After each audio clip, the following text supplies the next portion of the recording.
ये कहानी है मोहित की। मोहित पढ़ने में शुरू से ही बहुत होनहार था और उसका एक सपना था कि वो आगे पढ़ लिख कर एक डॉक्टर बनेगा।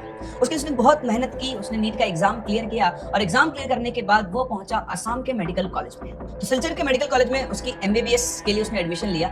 वहां वो पहुंचा और पहुंचने के बाद उसकी काफी लोगों से दोस्ती हुई, क्योंकि मोहित दिखने में बहुत ही अट्रैक्टिव था, लंबा चौड़ा उसका कद था, बिल्कुल गोरा भूरा उसका रंग था और बहुत ही स्मार्ट वो दिखा करता था। इस वजह से उससे लड़कियां बहुत अट्रैक्ट होती थी। वहीं कॉलेज में जहां सभी लड़कियां मोहित से दोस्ती रखना चाहती थी, उसको देखकर अट्रैक्ट हुआ करती थी, मोहित की सुई अटकी हुई थी अपर्णा दास पर। अपर्णा ओरिजिनली तो बंगाल से थी, लेकिन वो आसाम में रहकर पढ़ाई कर रही थी और उसका एडमिशन भी सेम मेडिकल कॉलेज में ही हुआ। अपर्णा दिखने में उतनी ही सुंदर यानी उतना ही कॉम्प्लीमेंट्री पार्ट थी मोहित का। उसकी बड़ी बड़ी आंखें, शार्प फीचर, एक ठीक ठाक हाइट, उसका गोरा रंग, दोनों के दोनों ऐसा लगता था साथ में खड़े कर दो तो भी परफेक्ट कपल है। और मोहित अपने आप ही अपर्णा की तरफ अट्रैक्ट हो चुका था। धीरे धीरे दोनों में बातचीत शुरू हुई, बातचीत बदली दोस्ती में और फिर दोस्ती धीरे बदल गई प्यार में और दोनों रिलेशनशिप में आ गए। टाइम कैसे गुजर गया इनको पता ही नहीं चला। फर्स्ट ईयर ऐसे ही निकल गया। सेकंड ईयर में पहुंचे तो इनके बीच की जो बॉन्डिंग थी वो और स्ट्रांग हुई। कभी इनके अंदर किसी चीज को लेकर लड़ाई नहीं होती थी, बहुत अच्छी अंडरस्टैंडिंग थी और धीरे धीरे समय के साथ साथ उनका रिलेशनशिप इतना स्ट्रांग हो गया कि अब दोनों एक दूसरे के बिना नहीं जी सकते थे। धीरे धीरे पूरे कॉलेज को, मतलब जो कॉलेज में स्टूडेंट्स थे उनको पता लग गया था कि मोहित और अपर्णा एक बहुत अच्छे रिलेशनशिप के अंदर हैं। लेकिन जो प्रॉब्लम थी वो थी इनके अलग अलग स्टेट्स। जहां पर मोहित बिलोंग करता था हरियाणा को, वहीं पर अपर्णा बिलोंग करती थी बंगाल को और दो अलग अलग कल्चर के लोग थे और इनकी शादी होना इतना आसान काम नहीं था। फैमिलीज के भी रिस्ट्रिक्शन होते हैं, आप लोग समझते हैं, और कई ऐसे आपने इंसिडेंट देखे जहाँ पर दो अलग अलग स्टेट से लोग मिलते हैं और उनकी शादी, जब रिलेशनशिप उनका आगे बढ़ता है तो उसमें कितनी प्रॉब्लम आती है। सेम प्रॉब्लम्स आई इनके साथ भी। एमबीबीएस के साल तो ऐसे ही गुजर गए, 4 साल गुजरे, इनकी बॉन्डिंग बहुत अच्छी रही और हमेशा एक ही सपना देखते थे कि लाइफ टाइम तक साथ में रहेंगे।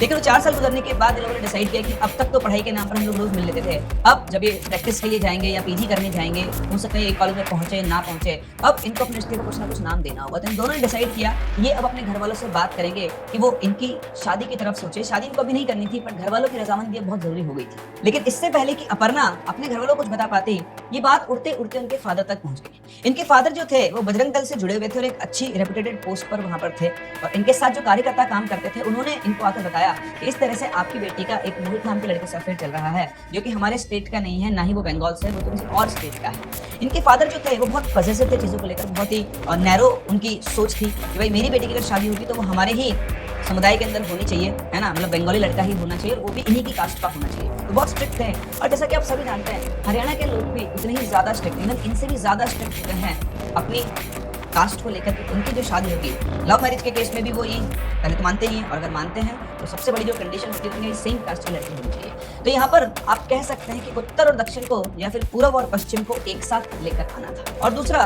बाकी जो कार्यकर्ता थे उन्होंने भी इनको बहुत कुछ सुनाया कि भाई जब बड़े लीडर्स के बच्चे ऐसा काम करेगी तो फिर हम बाकी लोगों को कैसे इन चीजों के लिए रोक पाएंगे, बता पाएंगे। उन्हें बहुत बेइज्जती सी महसूस हुई। वो बिल्कुल तड़तड़ाते हुए गुस्से के अंदर लाल अपने घर पहुंचे। घर पहुंचकर पहले उन्होंने उनकी मम्मी के साथ बहुत लड़ाई की, तेरे को कुछ पता नहीं है, लड़की को बिगाड़ रखा है, ये है वो है, कॉलेज में उसको पढ़ने भेजा था, डॉक्टर बनने गई थी, ये सब करने गई थी, बहुत हुआ। फिर उसके बाद उन्होंने इंतजार किया अपर्णा के घर आने का। उन्होंने उनको कॉल नहीं किया क्योंकि ऐसा हो सकता था कि अगर वो कॉल करते बात बिगड़ जाती तो कभी घर नहीं आती, क्योंकि अब ऑलमोस्ट उनके जो एग्जाम्स वगैरह थे वो खत्म होने वाले थे और इस टाइम पर अपना कॉलेज खत्म करके अपने घर ही आने वाली थी। तो जैसे ही अपर्णा घर आई, घर आने के बाद उन्होंने अपर्णा से बैठ के बात की कि ऐसी सी बात है, सच है या नहीं। तो अपर्णा ने बोला उनके फादर से कि भाई बिल्कुल सच बात है और हम दोनों शादी करना चाहते हैं। उसके बाद उन्होंने घर में तांडा मचा कर रखा। इतना डांटा अपर्णा को तो समझ में नहीं आता है, तेरी मेरी इज्जत का कोई ख्याल नहीं है, मैंने तेरे को लेकर क्या क्या सपने सजा रखे थे, ऐसा वैसा, बहुत आप जानते हैं पूरा इमोशनल ड्रामा हुआ घर के अंदर। इवन उसकी मदर ने तो अपर्णा के ऊपर हाथ तो उठाया, उसे पीटा भी और फिर दोनों ने इसको उनके घर में बंद कर दिया। कई दिन तक वो घर में बंद रही, उसका फोन वोन सब छीन लिया गया। तो मोहित अपर्णा से कनेक्ट नहीं कर पा रहा। उसने बहुत कोशिश की लेकिन कहीं से भी वो अपर्णा से कनेक्ट नहीं कर पा रहा था। इधर अपर्णा भी बहुत परेशान थी कि मोहित को कुछ भी बता नहीं पा रही कि वो किस कंडीशन के अंदर फंसी हुई है। फिर 15-20 दिन गुजरने के बाद उसने जैसे तैसे हाथ पैर जोड़कर अपने मम्मी पापा से ये कहा कि मुझे कॉलेज जाना है, आगे पीजी के लिए मुझे कुछ चीजें हैं, उनको समझाया। फिर जाकर उन्होंने उसको कॉलेज जाने दिया। जब वो कॉलेज पहुंची तो कॉलेज पहुंचते ही मोहित से मिलकर बोलती है कि पापा को सब कुछ पता लग गया, मैंने उन्हें बताया कि हम शादी करना चाहते हैं, बट उन्होंने साफ साफ मना कर दिया है कि तुम्हारी शादी उस लड़के से नहीं हो सकती, तुम्हारी शादी अगर होगी तो किसी हमारे ही जाति समुदाय के आदमी से होगी, वरना हम तुम्हारी शादी वहां नहीं होने देंगे। और दूसरी बात, अगर तुम उस लड़के से कोई भी रिश्ता रखा तो मैं तुझे नहीं, उस लड़के को जान से खत्म कर दूंगा। इधर इसी दरमियान मोहित ने भी अपने घर वालों से बात की थी और जब उनसे बात की तो उन्होंने भी कहा, उन्होंने उसे डांटा पीटा नहीं, उसको आज़ादी रख ले, साफ साफ कह दिया कि जितनी जल्दी इस बात को समझ सकते हो समझ लो, तुम्हारी शादी उस लड़की से नहीं हो सकती किसी भी कीमत पे। अच्छा ये होगा कि तुम उसको भूल कर सब खत्म करके अपनी आगे की पढ़ाई के ऊपर फोकस करो। तुम्हारी शादी अगर होगी तो हमारी जाति समुदाय की लड़की से होगी। अब ये सब होने के बाद ये दोनों साथ में बैठे और डिसाइड किया कि चाहे कुछ भी हो जाए हम एक दूसरे के बिना नहीं रह सकते हैं, इसलिए चाहे घर वाले माने या ना माने हम तो साथ देते हैं। इसके बाद उन्होंने डिसाइड किया कि दोनों पीजी के लिए जाएंगे एक ही कॉलेज में, और जिस शहर में जाएंगे वहीं पर एक लिविंग के अंदर इन दोनों ने ही घर पर बोल के, वापस अपना घर नहीं जाती है, और घर पर बोल दिया कि आप लोगों को जो करना है कर लो, हम लोग तो साथ में रहेंगे, शादी करेंगे। और इसके बाद ये दोनों एक साथ लिविंग के अंदर रहने लगे। अब जब इसके पिताजी को ये बात पता लगी तो उन्होंने इस बात को अपने ईगो पर भी लिया और इज्जत पर तो आई गई थी बात, तो उन्होंने अब मोहित को धमकाना डराना शुरू किया। कई बार उसको फोन पर धमकियां दी, कई बार गुंडे भेजकर धमकियां दी, कई बार उसके ऊपर हमले भी उन्होंने करवाए। लेकिन मोहित भी बिल्कुल अपनी बात और अपने कमिटमेंट को लेकर अडिग था कि चाहे कुछ भी हो जाए वो अपर्णा को किसी भी हालत में नहीं छोड़ेगा। वो कहते हैं ना कि जब घी सीधी उंगली से ना निकले, उंगली टेढ़ी करनी पड़ती है, लेकिन कभी उंगली को टेढ़ी करना अपने लिए ही आत्मघातक सिद्ध हो सकता है। जब हर तरह के हथकंडे उनके फादर, अपर्णा के फादर ने अपना लिए, कोई काम नहीं चला, उन्हें फिर दिखाई दिया एक आखिरी रास्ता था खाना। अपर्णा के पापा की खुद की रुचि भी तंत्र मंत्र में थी और उनके कॉन्टैक्ट में कुछ तांत्रिक या कुछ ऐसे लोग थे, तांत्रिक नहीं बोलूंगा, तांत्रिक में बोलूंगा अदरवाइज ना लें, कुछ ऐसे लोग थे जिनको इस चीज का ज्ञान था। जब उन्होंने उनसे कॉन्टैक्ट किया, उनसे बात की, उन्होंने कहा कि आप एक काम करो, आप मायोंग जाओ, वहां से जो आपका काम होगा ना उसको कोई भी तोड़ नहीं पाएगा। मायोंग के बारे में आप सभी लोगों ने सुना होगा, जहाँ से शायद ऐसा कहा जाता है कि काले जादू का जो ओरिजिन है वो वहीं से शुरू हुआ है, और मायोंग के अंदर छुपे हुए अभी भी ऐसे कई रहस्य जो आपको मुझे शायद कभी पता ही नहीं चलेगा। कई लोग ऐसा कहते हैं कि मायोंग में इस तरह का काला जादू होता है, एक इंसान के सर पर एक जानवर का सर फिट किया जा सकता है। आई डोंट नो इसमें कितनी सच्चाई और नहीं, लेकिन ऐसा कई जगह पर मैंने सुना है। सबसे स्ट्रॉन्ग ब्लैक मैजिक होता है वो होता है मायोंग से। वहां जाकर उसके फादर को एक बाबा मिले, उन बाबा से मिला और बोला कि बाबा मेरी बेटी एक लड़के के प्यार के चक्कर में फंस गई है, बहुत समझा चुका हूँ उसको, उस लड़के पर बल प्रयोग भी कर लिया है, लेकिन किसी भी तरह से मैं उन दोनों को अलग नहीं कर पा रहा हूँ। उन्होंने बोला उनसे कि अच्छा बताओ तुम्हारी बेटी की फोटो दिखाओ। तो उन्होंने फोटो दिखाई तो फोटो देखकर बोलता है चिंता मत करो, ये प्यार व्यार का भूत सब उतर जाएगा, बस तुम उसे एक बार मेरे साथ तुम्हारे घर पे बुलाकर पूजा में सम्मिलित करवा दो, फिर उसके बाद वो लड़का उसके आसपास भी नहीं भटकेगा। इस तरह से इन दोनों के बीच में डील हुई। डील करने के बाद वो खुशी खुशी अपने घर पहुंचे, लेकिन उन्हें अच्छे से पता था कि अपर्णा उनके बुलाने पर घर नहीं आएगी। उन्होंने 2-3 दिन वेट किया, फिर उन्होंने एक प्लान बनाया। उन्होंने अपनी वाइफ यानी अपर्णा की मम्मी को कहा कि तुम उसे अपनी बातों में फंसा के अपने घर पे बुलाओ। तो उसकी मम्मी ने, जहाँ भी वो हॉस्पिटल में काम करती थी, जैसे जैसे ढूंढ ढांड के उसको कॉल किया, और कॉल करके जब उससे बात की तो बोलती है, कह रहे अपर्णा बेटी तुम तो हमको भूल ही गई हो, हम समझते हैं कि तुम हमसे नाराज हो, हम तुम्हारी शादी नहीं करवाना चाहते हैं वहाँ पर, लेकिन तुम्हारी इकलौती बेटी हो, अब अगर तुम ही हमसे ऐसे रहोगे तो हमारा कौन सहारा बनेगा, तुम जो चाहते हो वो करवाएंगे, तुम्हें उस लड़के से शादी करनी है, तुमसे उसकी शादी करवाएंगे, पर बेटा अपने माँ बाप को भूलो तो मत, हमसे कम से कम बातचीत तो क्या करो, तुम घर आओ, हम बैठते हैं, तुम्हारे पापा से मैंने बात करी, उनको समझा दिया है, और हम तुम्हारी इच्छा के अनुसार उस लड़के से तुम्हारी शादी करेंगे। अब आप समझे कि एक लड़की जिस लड़के से शादी करना चाहती है, उसको आप पहले नहीं मानते, दोनों मान गए हैं, उसकी मनोस्थिति का बहुत खुशी हुई। उसने कहा कि मम्मी मैं कल ही घर पहुंचती हूँ। फोन काट के उसी दिन पहुंची मोहित के पास, उसको बताया कि मम्मी पापा का ऐसे फोन आया था और वो शादी के लिए मान गए हैं। मोहित भी बहुत खुश था कि चलो आधा काम तो हुआ, तो उसको कहीं ना कहीं पता था कि कैसे ना कैसे करके वो अपने घर वालों को तो मनाएंगे। फिर अपर्णा घर पहुंचती है, घर पहुंचने के बाद उसके माँ बाप को बहुत प्यार से रखते हैं, 2-3 दिन बहुत अच्छे से रखकर उसको समझाते हैं कि बेटा कोई बात नहीं, गलतियाँ सबसे होती है, तुमसे भी हुई हमसे भी हुई, लेकिन अब तुम जो चाहोगी वो होगा। उसके बाद उन्होंने बताया कि घर की सुख शांति के लिए हम लोग कुछ पूजा करवा रहे हैं, उस पूजा में तुम्हारा होना बहुत जरूरी है कि तुम्हें हमारी इकलौती बेटी, तो उससे शादी के नाम पर, अलग चीज़ों के नाम पर, ग्रह शांति, कुंडली में उनकी शांति के नाम से अलग अलग पूजा करवाई गई उस तांत्रिक के द्वारा। और सारी पूजाएं खत्म होने के बाद वो जो बाबा थे उन्होंने इनके फादर से कहा कि आप इसको वापस से अपने कॉलेज भेज दीजिए और इससे कहिए कि जब तक तुम्हारी पढ़ाई पूरी नहीं होती तब तक तुम वहीं रहो, उसके बाद हम तुम्हारी शादी करेंगे। तो इस तरह से बात हुई। उसके बाद अपर्णा वापस से अपने कॉलेज पहुंच जाती है और वहां पहुंचकर मोहित से मिलती है और उसको बताती है किस तरह से उसको बहुत अच्छा बिहेवियर किया गया और उसके घर में उसके लिए अलग अलग पूजा करवाई गई, कहा गया कि तुम पढ़ाई खत्म कर लो, उसके बाद हम तुम्हारी शादी करेंगे। तो दोनों बहुत ही खुश थे इस चीज़ से कि फाइनली अपर्णा के घर वाले शादी के लिए तैयार थे। जिसमें खुशी सिर्फ कुछ पलों की थी। वहाँ जाने के बाद अपर्णा का बिहेवियर चेंज हुआ। वो मोहित से धीरे धीरे कटने लगी।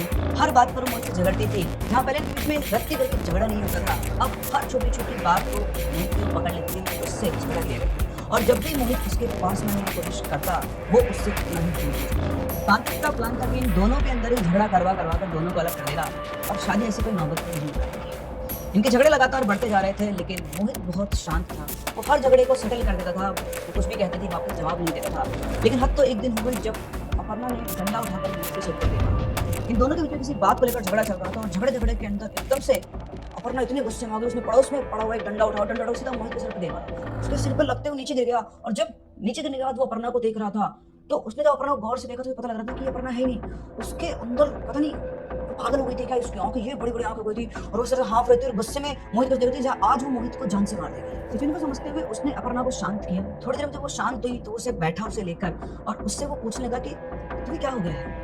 तुम इस तरह से लड़ क्यों रही हो? ये बात करते-करते उसकी नज़र अपर्णा के कंधे पर पड़ी। तो उसके कंधे पर नज़र पड़ी तो देखा कि यहाँ पे उसको ब्लेड के निशान दिख रहे थे कट से। उसने ऐसे हटा के देखा तो पूछा कि ये ब्लेड के निशान कैसे? अपर्णा ने देखा, उसने कहा कि पता नहीं ये ब्लेड के निशान कैसे है? उसने थोड़ा-सा और अपने बाजू को नीचे किया तो पूरे कंधे पर यहाँ पर उसके ऊपर निशान पड़े हुए थे। जैसे किसी ने ब्लेड से उसके कंधे पे बहुत सारे कट्स लगा दिए। अपर्णा को इस बारे में बिल्कुल भी आइडिया नहीं था कि कब उसे कट लगेगा। आपको कट लगेगा तो आपको दर्द होगा, कुछ तो एहसास होगा। उसे कोई एहसास नहीं था।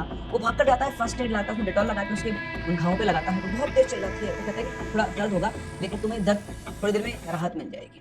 लेकिन वो दर्द ऐसा नहीं था क्योंकि डेटॉल पहले भी लगी हुई अपर्णा ने लगाई हुई है। टच करके उसको इतनी तेज जलन जैसे किसी ने उनके अंदर मिर्ची भर दी। थोड़ी देर के बाद जब उसकी जलन शांत हुई तो वापस से मोहित ने अपर्णा से बात की। उसने कहा कि तुम दिमाग पे जोर डालो, हो सकता है कहीं रगड़ लग गई होगी इस चीज़ से तुम। बोलते नहीं ऐसा कहीं कुछ नहीं हुआ। ये सब सुनने के बाद मोहित ने अपनी बहन को फ़ोन किया और उससे बात की। जब उसको सारी बात बताई तो उसने कहा कि यार मुझे ऐसा लग रहा है कि यहाँ पे कुछ ना कुछ इस चीज़ में गड़बड़ है। और उसको आइडिया नहीं कि उसका खरोंच कैसे आई है और जिस तरह से तू बता रहा है उसका बिल्कुल बिहेवियर चेंज हो गया है। तो मैं तुझे वहीं पर एक जो पंडित जी हैं उनका बाबा है उनका नंबर देती हूँ, उनको बुला और उनसे डिस्कशन कर। अपनी बहन के थ्रू दिए गए नंबर पर उसने बात की, उनको समझाया सब कुछ हुआ है। उन्होंने कहा कि ठीक है मैं शाम तक तुम्हारे यहाँ पहुँचता हूँ, तो मुझे लेने आ जाना, मतलब ऐसा कहा उन्होंने तो साथ में ही पहुँच जाएंगे। शाम को करीबन 5 बजे का टाइम उन्होंने दिया।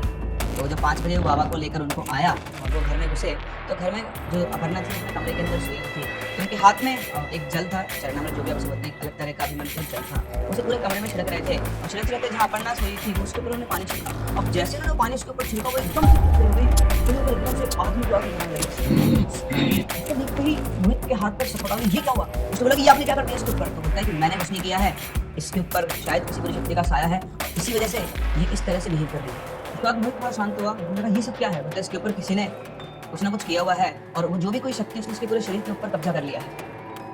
तो मोहित थोड़ा सोचता है, बोलता है कि ये सब कैसे हो सकता है? फिर उसके दिमाग में आता है कि हो ना हो कहीं ना कहीं इसके फादर ने ही ये सब किया है, क्योंकि जब अपर्णा घर जाकर आई थी तो बता रही थी कि उसे कुछ पूजा करवाई गई थी और उस पूजा के अंदर जो पंडित जी बैठे थे वो बड़ी अजीब से थे और वहाँ से आने के बाद ही अपर्णा का बिहेवियर पूरा चेंज हुआ। उसने ये बात उन बाबा को, उन पंडित जी को बताई। उन्होंने कहा कि ऐसा हो सकता है तुम दोनों को अलग करने के लिए इसके बाप ने तुम्हारे ऊपर कुछ करवाया हो या इस लड़की के ऊपर कुछ करवाया हो। उसने कहा कि इसका इलाज कैसे होगा? मतलब मैं इसका इलाज नहीं कर सकता लेकिन मैं तुम्हें एक जगह बता रहा हूँ, यहाँ पर एक बहुत सिद्ध बाबा बैठते हैं, मतलब मिलते हैं, उनसे जाके मिलो, वही तुम्हारी कोई सहायता कर सकते हैं। मोहित बिना समय गवाए अपर्णा को देखकर बाबा के पास पहुँचकर उनका एड्रेस इन बाबा ने दिया था। वहाँ पहुँचने के बाद उनसे मिलता है, उनको सारी बात बताता है।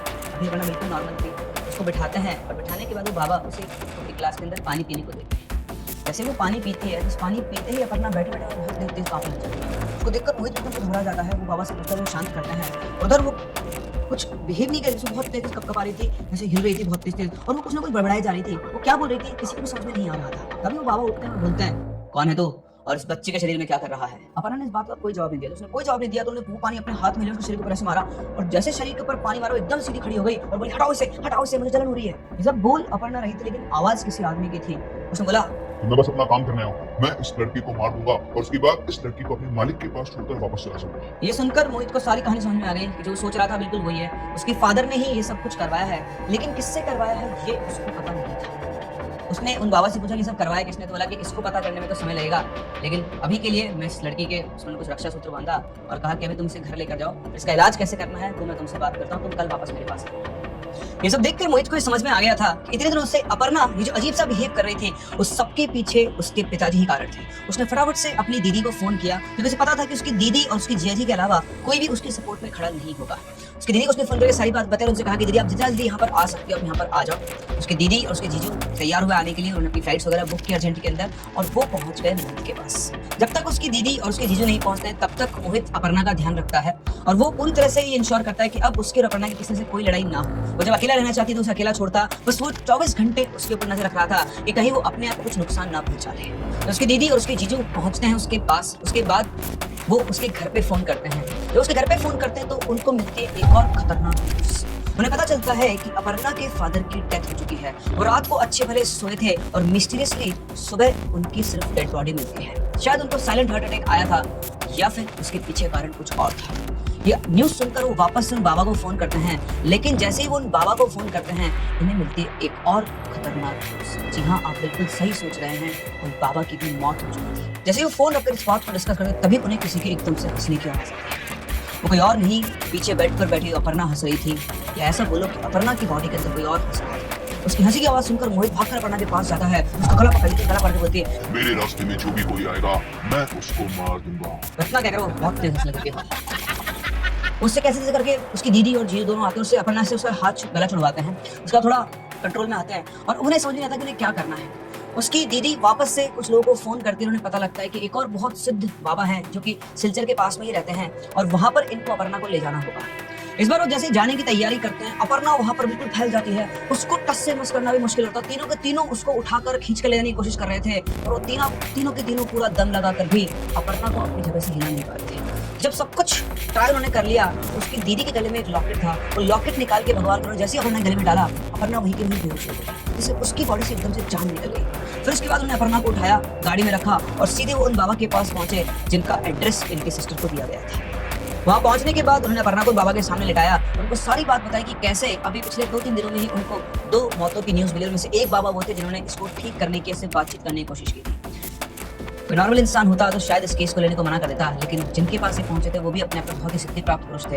उन्होंने अपर्णा के सिर के ऊपर हाथ रखा, थोड़ी देर ध्यान लगाया और ध्यान लगाने के बाद उन्होंने बोला कि तुम्हें लग रहा है कि इसके बाप ने जो कुछ किया है, इसके बाप ने जिस तांत्रिक को यूज करके काम करवाया है वो ये सब कुछ कर रहा है। उसने इस लड़की के पीछे शक्ति को छोड़ दिया है और जब तक ये इसको वहां लेकर नहीं जाएगी तब तक इस लड़की को नहीं छोड़ेगी और रास्ते में आने वाली हर चीज को ये शक्ति मारने की पूरी कोशिश करेगी। उनकी बात सुनकर मुझे बताया, लेकिन बाबा मुझे कुछ समझ नहीं आ रहा सब चल क्या रहा है। उन्होंने बताया कि इसके बाप ने तुम दोनों को दूर करने के लिए किसी बहुत ही सिद्ध तांत्रिक की मदद ली है और जब उसने पूजा वगैरह करवाई, उस लड़की को देखा तो शायद ये उस लड़की को देखकर विचलित हो गया और अब इसने इसके ऊपर एक ऐसी शक्ति, एक ऐसे साये को छोड़ दिया है जिसका एकमात्र लक्ष्य है इस लड़की को उस तांत्रिक के पास लेके जाना और इसको साफ साफ निर्देश है कि रास्ते में जो भी आए ये उसे खत्म कर दे। तुम्हें मारने की कोशिश ये कर चुका है, इस लड़की के बाप को इसने खत्म कर दिया। शायद उसे पता लग गया था कि ये जो है इसकी बेटी के पीछे पड़ गया है। उसने कोशिश की इस बात को बताने की और उसने उसको भी मार दिया और उन बाबा को भी इसने ठिकाने लगा दिया जिन्होंने तुम्हारी मदद करने की कोशिश की। लेकिन बेटा एक बात कहूँ,